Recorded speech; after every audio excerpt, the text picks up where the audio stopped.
कभी सुना है ऐसा देवता जिससे खुद मृत्यु भी डरती है, जिसकी नगरी में कोई चोर कदम रखने से पहले 100 बार सोचता है और जिसका नाम सुनते ही बुरी आत्माएं कांप उठती हैं। आज हम बात करने वाले हैं भैरव अष्टमी की, जिस दिन स्वयं महाकाल का उग्र स्वरूप काल भैरव प्रकट हुए थे। बात करें इसकी तिथि और शुभ मुहूर्त की, तो इस साल यानी 2025 में भैरव अष्टमी बुधवार नवंबर को मनाई जाएगी।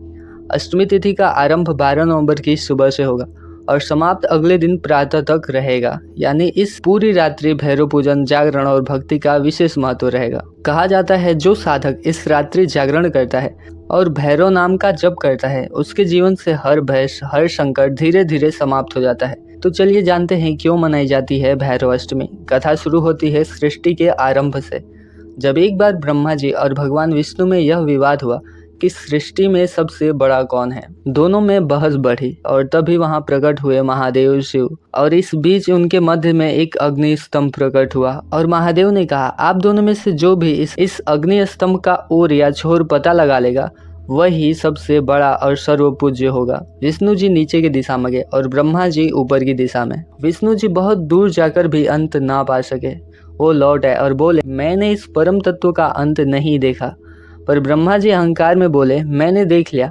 उन्होंने महादेव से झूठ कहा और उसी क्षण महादेव के क्रोध से उत्पन्न हुआ एक तेजस्वी रूप, जिसके आंखों से ज्वाला निकल रही थी, जिसके हाथों में त्रिशूल था और जिसका रूप इतना भयानक था कि उनसे स्वयं देवता भी भयभीत हो उठे। वो थे काल भैरव। काल भैरव ने ब्रह्मा का 5वां सिर काट दिया और अहंकार का अंत कर दिया। पर उस सिर को काटने के कारण भैरव पर ब्रह्म हत्या का पाप लग गया। उस पाप से मुक्त होने के लिए भैरव भिक्षा मांगते हुए पूरी पृथ्वी पर घूमने लगे। कहा जाता है जब वो काशी नगरी पहुंचे तो वहां महादेव ने स्वयं उन्हें उस दोष से मुक्ति दिलाई और कहा, हे भैरव, आज से तुम काशी के रक्षक बनोगे और तुम ही काशी के कोतवाल कहलाओगे।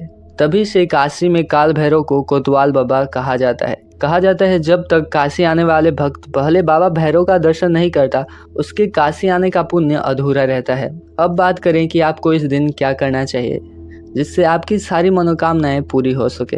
तो सबसे पहले भैरव अष्टमी के दिन प्रातः स्नान करें, काले वस्त्र पहनकर काल भैरव की मूर्ति या चित्र के सामने दीपक जलाएं, तिल, तेल, काला तिल, नारियल और सुगंधित धूप जलाएं। फिर जाप करें, ओम काल भैरवाय नमः। रात को जागरण करें क्योंकि इस रात भैरव की शक्ति चरम पर होती है और जो उस रात जागता है वह अपनी आत्मा को काल के बंधन से मुक्त कराता है। कहा जाता है इस रात एक अदृश्य प्रहरी जागता है जो हर इंसान के कर्मों का लेखा जोखा देखता है।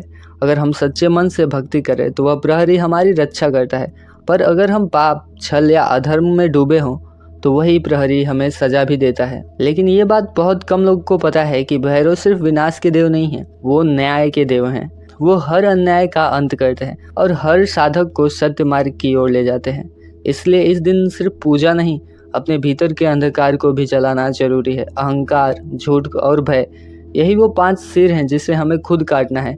कहा जाता है जब कोई भक्त भैरव की सच्ची आराधना करता है तो मृत्यु भी उसका कुछ नहीं बिगाड़ सकती। और भैरव वही शक्ति हैं जो हमें काल से परे ले जाते हैं, जहाँ न डर है न बंधन। और इसीलिए भैरव अष्टमी की रात को कहा गया है जो उनकी आराधना करता है वही भैरव का प्रिय होता है। इसीलिए उस रात भैरव बाबा से प्रार्थना करें कि वो हमारे भय, हमारे दुख और हमारे पापों को निगल जाएं और हमें शक्ति दे, जिससे हम भी काल के आगे झुकने वाले नहीं बल्कि काल को साधने वाले बन सके। जय काल भैरव, जय महाकाल। मिलते हैं आपसे नए वीडियो में, तब तक के लिए जय श्री कृष्णा।